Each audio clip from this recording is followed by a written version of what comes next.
দায়িত্ব পড়ে। আমরাও তো জানি, নির্বাচনও তো বলছে, অনেকে বলছে যে নির্বাচন সুষ্ঠু হয় নাই, তাহলে তার কি স্থগিত করছেন? দুই একজন পত্রিকার কথা শুনে, দুই একটা পত্রিকার কথা ভুয়া তথ্য দিয়ে আমাদের কেন স্থগিত করছেন? আমাদের আবেদনটা ছেড়ে দেন। আমাদের টাকা পয়সা নাই। কে বলছে আমরা টাকা পয়সা দিচ্ছি? আমরা কোথায় টাকা পয়সা খাবো?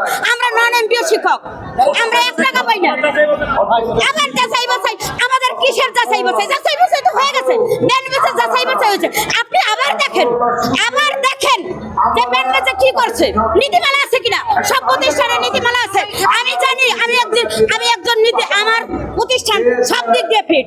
কাম্য শিক্ষার্থী আছে, কাম্য পরীক্ষার্থী আছে, কাম্য পাশের হার আছে, জম্বি জমারের ইচ্ছা। আমার 3টা ভবন আছে 4 তলা, আমাদের স্টুডেন্ট আছে প্লাস 500। তো আমার কি নাই? কেন দিবেন না?